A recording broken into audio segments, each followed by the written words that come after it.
तो का हाल बा भाई लोग, हम ये दुनिया का सबसे बर्बाद इंसान काहे कि हमारा नाम है जितेश कुमार, हम पर नहीं खाली है पिए का बदनाम। तो चलो लोग बिना बकचोदी के वीडियो करता नहीं स्टार्ट। पहले हम तोर लोग बता रहा चाहता नहीं जो कि पियकर स्टार पवन सिंह के जो की बर्थडे में ई सोनी लिवनिंग आई रहे, जो कि पियकर स्टार पवन सिंह बोले रहे ई सोनी लिवनिंग के, जो कि पियकर स्टार पवन सिंह ई सोनी लिवनिंग के हाथे से जो केक खैले रहे, ये केक खैले पर एगो गाय को, अरे कहना क्या चाहते हो, मतलब कि एगो सिंगर जो सिंगर के नाम हो भीमलाल यादव, तो वह भीमलाल यादव जो कि वो गाना के लिए बा जो कि पियकर स्टार पवन सिंह पर बा। तब पहले चलो लो तो लोग पहले हम गाना सुना देता नहीं भीमलाल यादव के, और गाना सुन के बताओ लो तो लोग के गाना लागल कैसन। चल कैमरा मैन भीमलाल यादव के गाना धरा।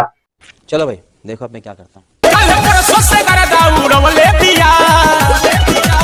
हाथ से केक खियवले बिया उसे कोई कोई जना के हिलवले बिया। बस रुक रुक रुक सारा अपना कैमरा मैन रुक।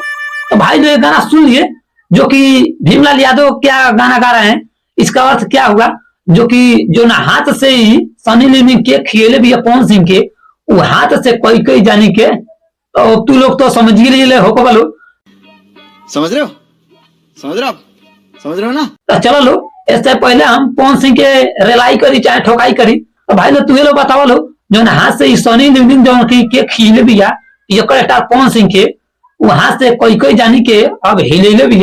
ये सब क्या देखना पड़ रहा है, अच्छा है मैं अंधा हूँ। वीडियो खत्म होने से पहले हम तो लोग एगो रील दिखावा तनी, तो उ रहल रील। जौना हाथ से केक खियवले बिया उसे कोई कोई जना के हिलवले बिया। जौना हाथ से केक खियवले बिया उसे कोई कोई जना के हिलवले बिया। जोन की भाईवा ई गाना गइले बा, जोन की बहुत ही सोच समझ के गाना गइले बा, और ई गाना गइले बा बिल्कुल सही गाना गइले बा। तू लोग भी कमेंट में लिख के बतावो जे जोन की सोनी लिवनिंग भी है, जोन की केक खियले भी पवन सिंह के, जोन की पवन सिंह ई हमेशा ही दारू के नशा में रहेला, ई पिया कड़ा ई पवन सिंह जोन की दारू पी के ई केक खाता सोनी लिवनिंग के हाथ है। अब तू लोग कमेंट में लिख के बतावो लो जे जोन हाथ से ही केक खियले भी है सोनी लिवनिंग पवन सिंह के, वो हाथ से कोको जाने के का कैले भी हिलले भी का कैले भी, तू लोग तो जानता ही हो बोलो।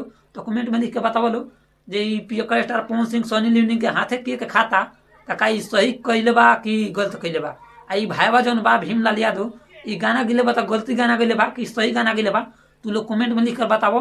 और जा लो ई भीमलाल यादव सर्च कर लो और ई भाई के गाना सुना लो, जौन की गाना बहुत ही बवाल गाना बा, जौन की पियकर स्टार पवन सिंह के लगे अभी एक गाना गई नहीं खे, तो ई पियकर स्टार पवन सिंह लगे ई गाना पहुँचाव लो, जौन की गाना का नाम हो जो हाथ से केक खियौले बिया सनी लिवनिंग पवन सिंह के, वो हाथ से कई कई जानी के हिलौले बिया। तो जा लो ई गाना सुना लो भीमलाल यादव के, और ई कमेंट में लिख के बतावा लो जे ई गाना जौन की भीमलाल यादव गिले बा ई सही गिले बा कि गलत गिले बा। ई पियकर स्टार पवन सिंह में इतना करी तो भोजपुरी बहुत ही नीचे गिरता। बात तो सही है दौड़ना तो पड़ता है। तो चलो लो आज के वीडियो में पर खत्म करता नहीं, और वीडियो पसंद आई लो तो लाइक करिए लो, और ना पसंद आई लो तो डिसलाइक दिया लो, और ये कमेंट में लिख के बतावा लो जे करे लाइक करी कि पेलाई करी ई पिया कड़ा के।